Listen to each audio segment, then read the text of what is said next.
Buenas noches, muchas gracias, muy amables. Estamos en el teatro que se llama Caras y Caretas. Muchísimas gracias a todos. Vamos a saludar con una ovación inolvidable a Patricio Barton, por favor. Hola amigos, buenas noches. Es por acá. Muchas gracias. Hablaremos esta noche de estatuas en Grecia y en Roma.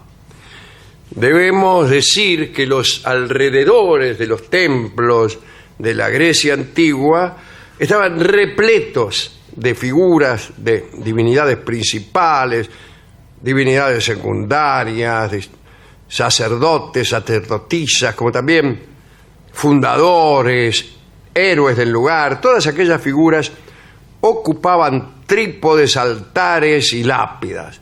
Y también en el interior de los templos se encontraban centenares de exvotos, estatuas de dioses que convivían con toda la parentela mítica y alegórica de la divinidad correspondiente.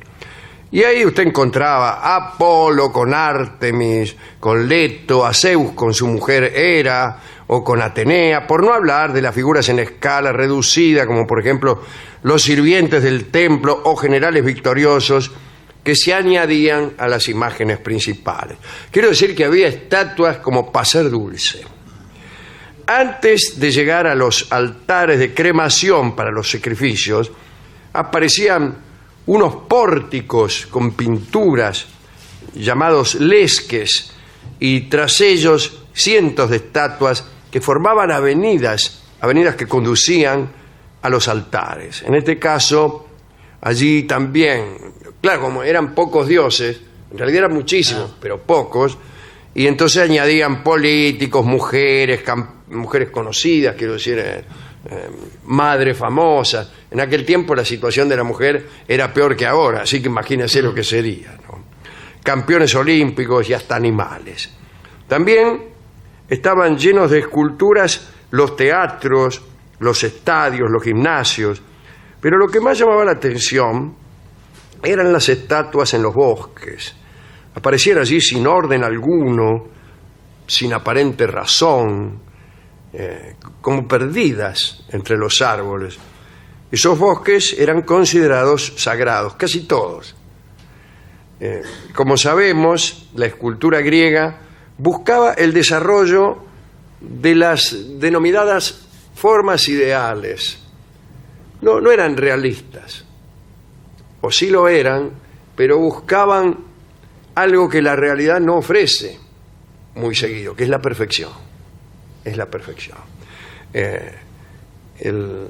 La escultura era, para los griegos, la persecución, a veces penosa, de la figura del cuerpo. Los dioses representados eran hombres ideales, porque para ellos el cuerpo lo era todo. Un detalle curioso, la cabeza de aquellas estatuas era más bien convencional, ¿no? Mientras que todo el resto de la figura se aproximaba a la mayor perfección, y había muchísima variedad y riqueza de posibilidades y bellísimas composiciones. Aristóteles, en su Fisionómica, dio cuenta de una larga lista de características de aquellas figuras. Incluso se refería a que ciertas condiciones espirituales daban lugar a realidades físicas. Por ejemplo, explicaba a partir de ciertos gestos las particularidades de esa imagen. Por ejemplo, claridad, calma, desapasionamiento, inteligencia y voluntad suelen dar en un amplio sobresalir de la frente redonda y de la nariz recta. Ah, mire usted. Es decir, si usted es una persona con las virtudes que acabo penosamente de señalar, seguro que va a tener una frente así o asá. Claro. Y a la inversa también uno podía ver la fisonomía. Eso volvió a ponerse de moda allá en el siglo XVIII, con todos los fisionomistas que incluso usaban esa ciencia para fines policiales. Decían que los ladrones tenían cara de ladrones y eran acusados incluso por la Canaveri, que miraba y si tenías cara de ladrón te metían adentro. Por suerte estas desagradables costumbres fueron abandonadas para siempre. Y algunos canas tenían la misma cara, pero bueno, no se notaba por la gorra. En su mayoría, las estatuas griegas tenían las siguientes características. Les gustaba a los griegos la expresión lánguida. Entonces los ojos estaban bastante hundidos, el párpado superior se recortaba fuertemente, la boca tenía siempre ángulos profundos y sobresalía mucho si la mirabas de costado, ¿no? El mentón aparecía redondo, grande, a veces con hoyuelo, las orejas hermosas y finas, y los escultores también solían darle un aspecto especialmente melancólico y triste a los dioses. Según parece, eso tenía que ver con la condición eterna de los dioses. Parece que la eternidad da tristeza, pero da tristeza, ¿sabe por qué? Porque no eran dueños del destino. Eran eternos, pero no tallaban contra el destino. El pelo de los dioses y de las estatuas era lo que más variaba, ¿no? Los efebos lo llevaban enrulado, los sátiros erizado y muy largo, también lo llevaban largo Zeus y las divinidades marinas. Las vestiduras eran muy sencillas y casi inexistentes, porque a los escultores griegos no les gustaba la tela.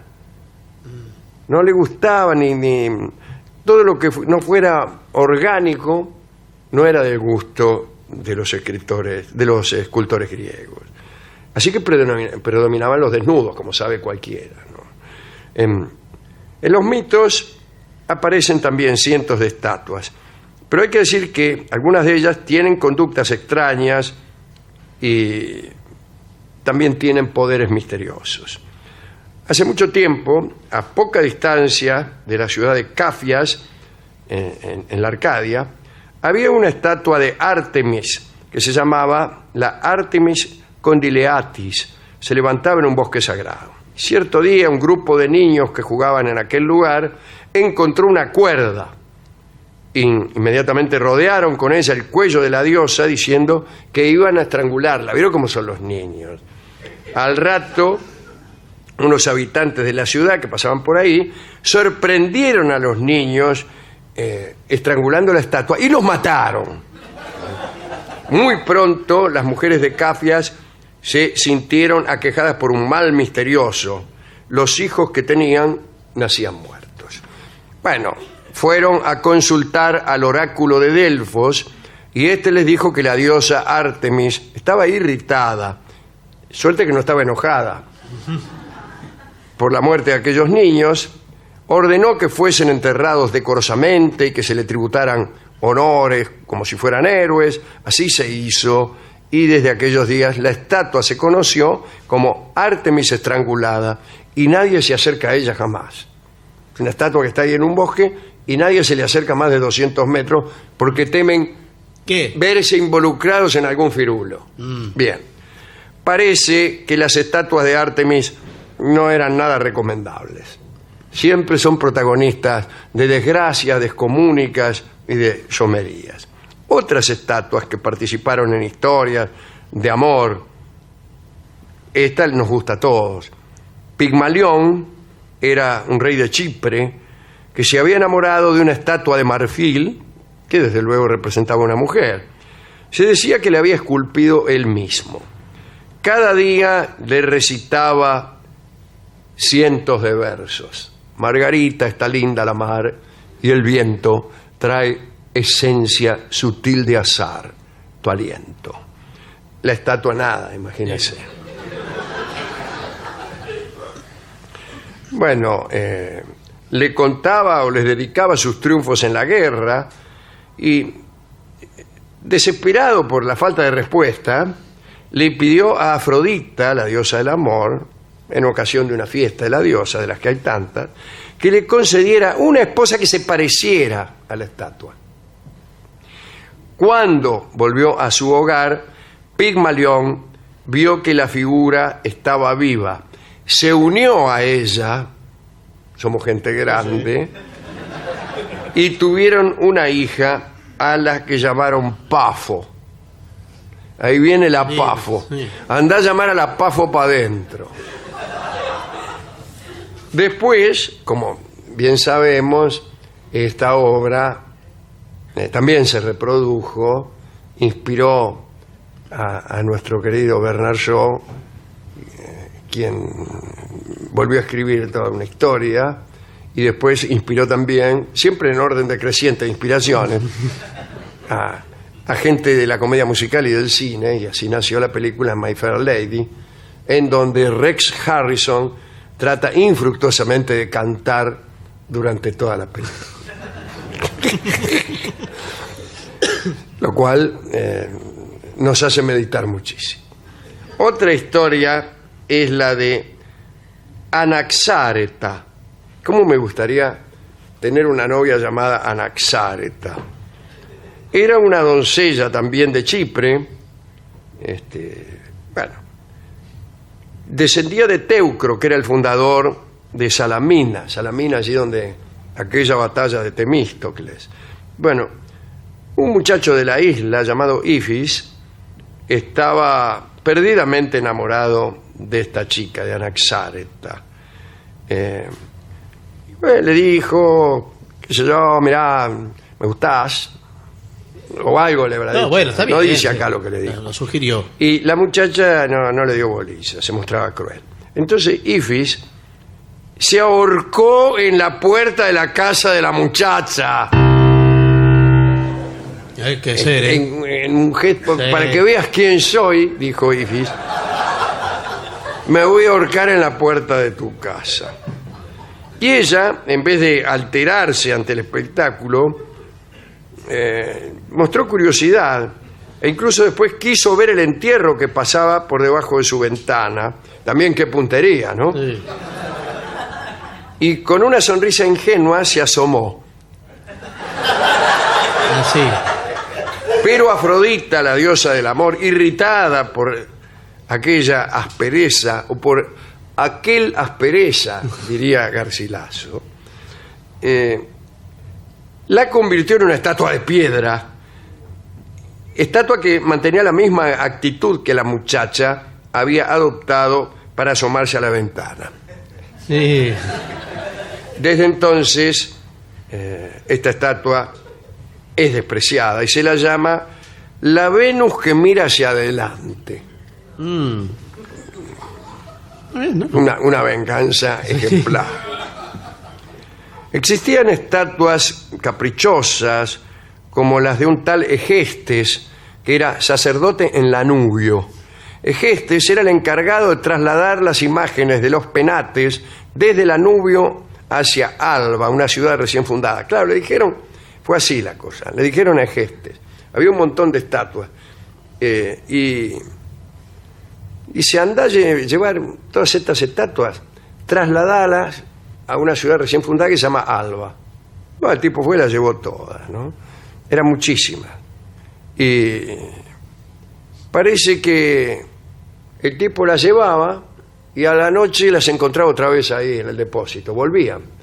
Se volvían las estatuas, querían quedarse en Lanubio. Lo que es la querencia, ¿eh? Es la querencia. Y finalmente hizo algo muy inteligente, Egestes, que es dejarlas ahí. Y termina la historia, ¿no? No hay más. No, pensé que no, las dejó había una maldición. Así que, sí, hay una maldición, pero el tipo dijo, ay, la maldición, bueno, la dejo acá. Bueno. Hubo otra estatua también deseosa de mantenerse en su lugar, la Hera Argiva se llama. Y bueno, Admete era hija de Euristeo. Euristeo era aquel rey de Micenas que le había encomendado todos los trabajos a Heracles. Bueno, Admete vivía en Argos y era sacerdotisa de la Hera Argiva. Argivo es el gentilicio de Argos. Al morir su papá, tuvo que huir de Argos y se refugió en Samos y se llevó la imagen de la diosa.